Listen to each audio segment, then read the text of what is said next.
প্রথম অধ্যায় ইলমে ফিকহের ইতিহাস। প্রথম পাঠ ইলমে ফিকহের পরিচিতি। ইলমে ফিকহের পরিচয়। ইলমুন শব্দের অর্থ জ্ঞান, বিদ্যা, শাস্ত্র ইত্যাদি। আর ফিকহুন শব্দটি বাবু ইয়াসমা এর মাসদার। এর আবিধানিক অর্থ কোনো কিছু যথাযথভাবে উপলব্ধি করা, অনুভব করা। আল কোরআনে ইরশাদ হয়েছে, তাদের অন্তর রয়েছে তবে তদ্বারা তারা উপলব্ধি করতে পারে না। সূরা আল আরাফ 179। শরীয়তের পরিভাষায় ফিক বলা হয় ইসলাম স্বীকৃত বিধিবিধানের সমষ্টি হচ্ছে ফিক। সহজ ভাষায় বলা যায়, যে বিষয়ে অধ্যয়ন করলে বিস্তারিত দলিল প্রমাণের ভিত্তিতে শরীয়তের বিধিবিধান সঠিক ও স্পষ্টভাবে জানতে পারা যায় তাকে ইলমে ফিক বলে। ইলমুল ফিকহের আলোচ্য বিষয়। ইলমুল ফিকহের আলোচ্য বিষয় হল কুরআন ও সুন্নায় বিদ্যমান দলিলের ভিত্তিতে বান্দার কার্যাবলী আলোচনা করা। ইবাদত ও মুআমালাত বা যাবতীয় লেনদেন নিয়েই ইলমে ফিক প্রধানত আলোচনা করে। শরীয়তের যাবতীয় আহকাম সর্বসাধারণের কল্যাণে প্রকাশ করে। ইসলামী সমাজ প্রতিষ্ঠার মাধ্যমে আল্লাহর সন্তুষ্টি অর্জন করাই ইলমে ফিকহের উদ্দেশ্য। দ্বিতীয় পাঠ ইলমে ফিকহের প্রয়োজনীয়তা ও গুরুত্ব। ইলমে ফিকহের প্রয়োজনীয়তা। ফিক বিষয়টি প্রতিটি মুমিনের জীবনের সঙ্গে ওতপ্রোতভাবে জড়িত।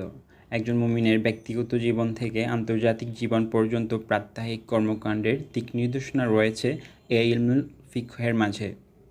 আল্লাহ তাআলা এ ফিকহের গুরুত্ব দিয়ে ইরশাদ করেন, ঈমানদারগণের প্রত্যেক দল থেকে কিছু সংখ্যক লোক দ্বীনের ব্যাপারে গভীর জ্ঞান অর্জনের জন্য বের হচ্ছে না কেন, যাতে তারা শিক্ষা শেষে ফিরে এসে সোজাতির লোকদের সতর্ক করতে পারে। সূরা তাওবা 122। মহানবী হযরত মুহাম্মদ সাল্লাল্লাহু আলাইহি ওয়াসাল্লাম ইরশাদ করেন, প্রত্যেকটি বিষয়ের একটি ভিত্তি আছে। এ দ্বীনের ভিত্তি হলো ইলমুল ফিক। ইলমুল ফিক হচ্ছে আহকামুশ শারিয়া এর ভাণ্ডার। কাজেই যারা কুরআন ও সুন্নাহ থেকে আহকাম নির্গত করার ক্ষমতা রাখে না, তাদের জন্য ফকিহগণের সিদ্ধান্তসমূহ অধ্যয়ন করা এবং সে অনুযায়ী আমল করা অত্যাবশ্যক। ইলমুল ফিক শিক্ষার গুরুত্ব। ইলমে ফিক সম্পর্কে পাণ্ডিত্য লাভ করা সকলের উপর অত্যাবশ্যক না হলেও ফিকহি বিধিবিধান যা মানুষের জীবনের প্রতি মুহূর্তে প্রয়োজন তা জানা সমানভাবে সকলের উপর ফরজ। যেমন হালাল হারাম, পাক না পাক, সালাত, সাওম, হজ, জাকাত, লেনদেন, ব্যবসা বাণিজ্য ইত্যাদি বিষয়ে না জানলে কারোর জন্য ইসলামী জিন্দেগি যাপন করা আদৌ সম্ভব নয়। ইসলামী জিন্দেগি যাপনের জন্য ফিক শিক্ষা অত্যন্ত জরুরি। রাসূলুল্লাহ সাল্লাল্লাহু আলাইহি ওয়াসাল্লাম ইরশাদ করেন, আল্লাহ তাআলা যে ব্যক্তির কল্যাণ চান তাকে দ্বীনের ফিক বা গভীর জ্ঞান দান করেন। তৃতীয় পাঠ ইলমে ফিকহের সূচনা ও উৎসমূল। মহানবী হযরত মুহাম্মদ সাল্লাল্লাহু আলাইহি ওয়াসাল্লামের জীবদ্দশায় ইলমে ফিকহের কোনো স্বতন্ত্র রূপ ছিল না। তিনি ওহীর নির্দেশনাবলীর মাধ্যমে সকল সমস্যার সমাধান, যুগ জিজ্ঞাসার জবাব দিতেন।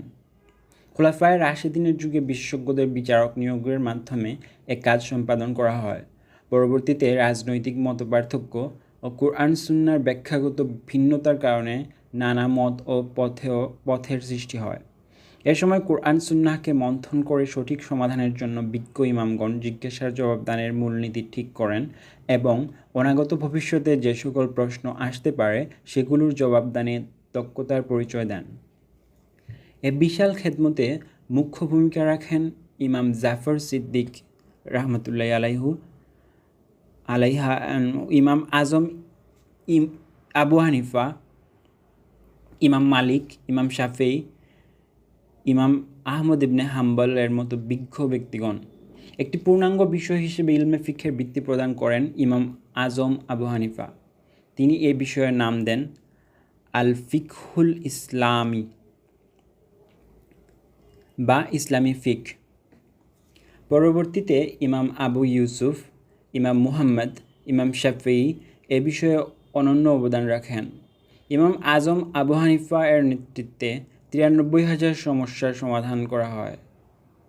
ইলমের ফিকহের উৎসমূল 4টি, যথা কিতাবুল্লাহ বা আল্লাহর কালাম কোরআন মাজিদ, সুন্নাতুন নাবাউইয়া বা রাসূলে আকরাম সাল্লাল্লাহু আলাইহি সাল্লামের পবিত্র জীবনাদর্শ, ইজমাউল উম্মাহ বা ঐক্যমত, এর মধ্যে রয়েছে সাহাবাগণের ইজমা, তাবেই ও আইম্মায়ে মুজতাহিদিনের ইজমা, আল কিয়াস বা নতুন কোনো সমস্যা দেখা দিলে কোরআন ও সুন্নাহর ভিত্তিতে প্রসিদ্ধ মাসআলার আলোকে সমাধান দেওয়া।